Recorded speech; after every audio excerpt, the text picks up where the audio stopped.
welcome back to Up the Villa podcast. Welcome back to Transfer Hub. Feels like it's been a while since we've actually done a transfer rumour, which is absolutely mental.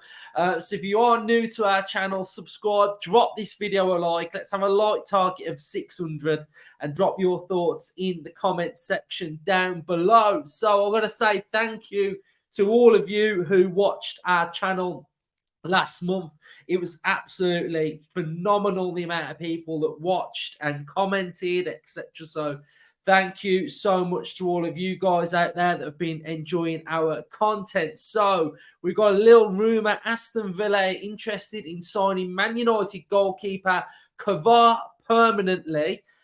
So it's an interesting one, interesting rumour. I know the goalkeeper situation has been hot topic for a lot of you guys, especially at the start of the window. It was maybe there was going to be bids coming in for Martinez, but I've been pretty chill on the Martinez thing. I don't think personally anyone could potentially afford what we would want for Martinez, and the fact that we got European football, I think that just enhances us keeping Martinez and Martinez's story at Aston Villa as well. It feels like there's unfinished business with Martinez at Villa, and getting into Europe's one thing, playing for Argentina's another, now playing in Europe with Villa, potentially able to win a European trophy at Villa, and seeing, you know, when these players are looking at what's happening at the club from inside to out, we look outside to in.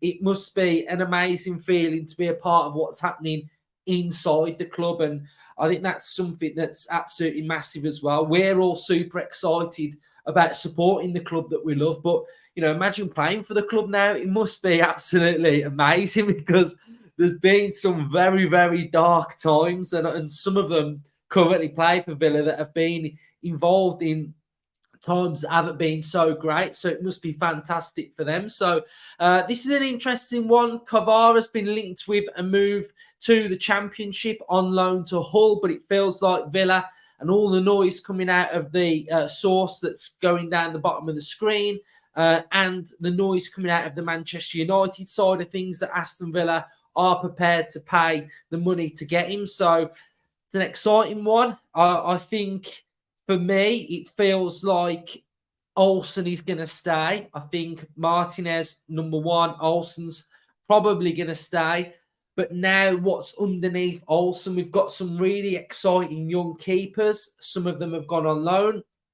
And I think now it's time, and I've said this at the start of the window, it's now time to start thinking about a couple of windows in front, instead of always scrambling around like this window shuts, looking at our squad in September, thinking, what do we need in Jan now? What do we need to bring in? What do we need to make? And I think we're getting to a time now where we're not going to feel like that as fans. We're going to be pretty comfortable until the next summer, so we're not scrambling around doing business in January. So what I like about this link is the fact that it's a younger keeper. It's somebody that could be potentially nurtured underneath Martinez, Olsen, cup games, European games. There may be opportunities there, or we may be able to loan out ourselves. And I just think this forward-thinking planning, you know, because Martinez is he's in his 30s now, so he's still got a long time to go as a goalkeeper, but it's nice to start thinking about what could potentially happen underneath Martinez. And if Martinez is to ever leave in the future or retire at Villa, like, we've got sort of like a brand and a style of play, that players that are accustomed to playing our way and our style, and I see that developing over a number of years. Like when we go to watch the under-23s, we've seen them play football. It's a similar type of formation, a similar type of football. The transition then to asking those players to come into the first team is there because they're already doing it. So I think Emery has already shown that he's prepared to give the youth an opportunity. He's prepared to look at them. He will give them a chance. And I think that's also an exciting thing. You know, Philogene has looked absolutely fantastic in pre-season. So I think he can't have done anything more, Philogene. He's done as much as he can to show what he's all about, what he's capable of, what his growth looks like. And that's what I expect from a lot of the youngsters that will be coming through. And the other thing is it's about assessing where they are and what they need. So, maybe say he's had a look at Amari Kellyman. He may not be in an evolved match day squad, but he's in Emery's thoughts now. Emery can pick the next path, the next suitable destination for him to go to in his development. And then when Emery gets to have a look at him again, he's even better, he's more refined, etc. So it's all one big mapping platform of nurturing and making sure they are ready and just getting them to that level that they can become really good players for Aston Villa. So that's my thoughts on the keeper. So we'll have a look then at his player profile, and then we'll just probably go into a little bit more touching on the keepers as well. So Kovár. So I've got an interesting article before we start. So Kovár played a starring role in Sparta Prague's winning the Czech First Division last season after joining on loan for the campaign. Additionally, Kovár was named Czech Goalkeeper of the Year, underlining his impact to the league-winning side. Kovár was only on the losing side twice throughout the season, and playing under the pressure of expectation to games will serve him well on his return to Manchester. The 23-year-old has been dubbed the future of Czech football by Sparta boss Brian Piskay. High praise for Kovár, who has represented his country at 18, 19, 20 and 21 level. He made a number of excellent saves and was a big part of the play in the league victory. He is the future of Czech football. So that's a nice little article, a lot of praise. So, that's coming from their international manager. So, he won the league last season, as you can see, heat map, goalkeeper, but it looks like he can come out and play a little bit as well. A heat map outside the 18-yard box, sweeper keeper vibes. So that fills in with the type of profile that we would be looking for. He played 28 games, started 28, conceded 1 goal per game, saves per game 65%.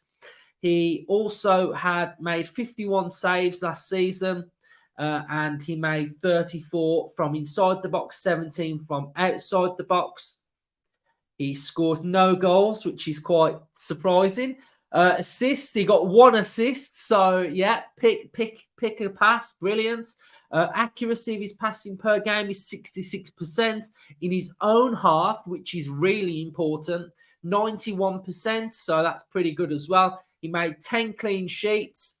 So some decent stats there. And aerial duels, he won 100% of his aerial duels. His market value on transfer market is 1.80 million. I think the fee touted around was looking at around 7 million. So 7 million for a young goalkeeper. I guess that's pretty okay, to be fair. So yeah, I mean, where I am with the goalkeeper situation at Aston Villa is, I think you pretty much all know where I'm at. Olsen, I rate him as a goalkeeper. I rate him his shot stopping. I rate everything else. It's just playing out from the back.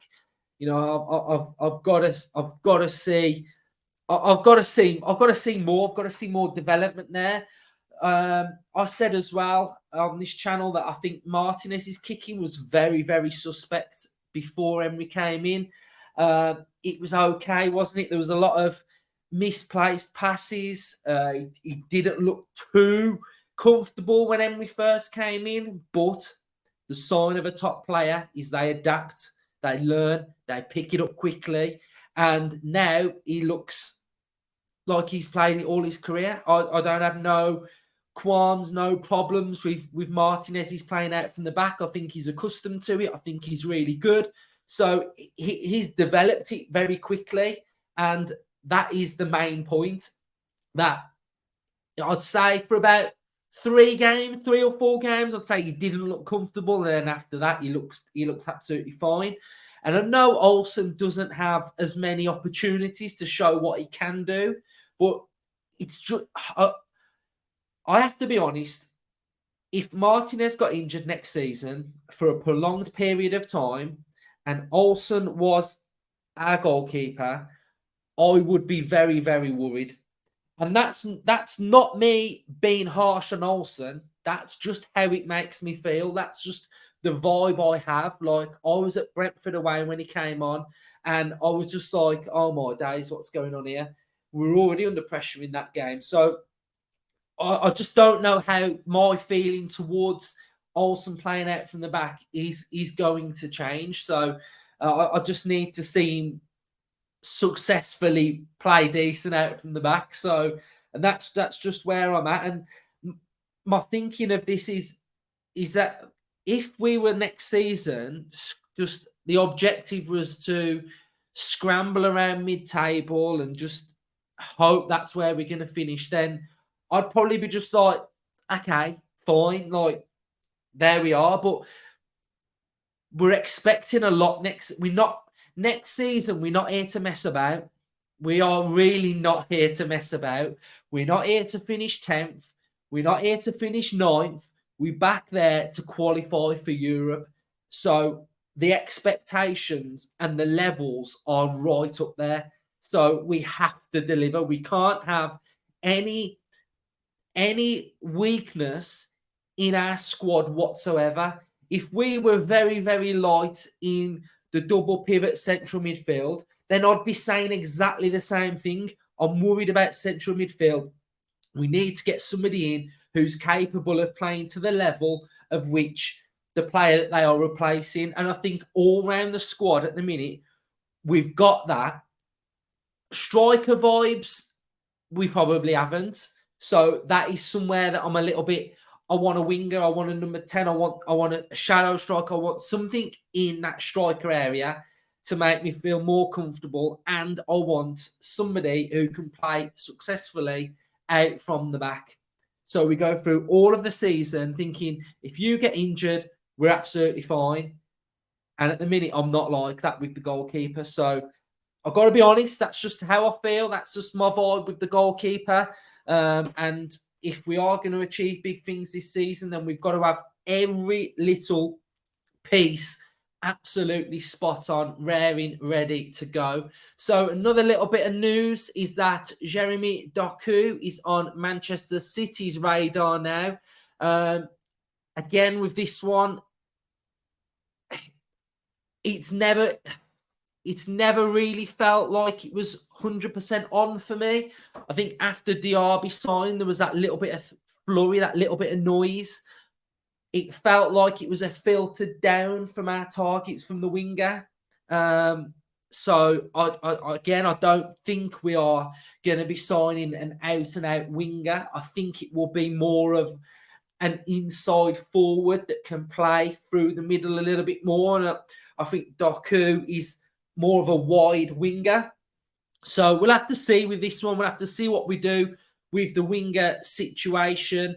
I'm seeing a little bit of noise about Bailey and Saudi again. So I don't know whether there's any truth in that or anything, but that's what I've scoured a bit of Twitter today and seen a little bit of that noise as well. So yeah, there we go. So new keeper, maybe. Links will maybe start coming after this one, potentially. And that's just where I am with the goalkeeper situation.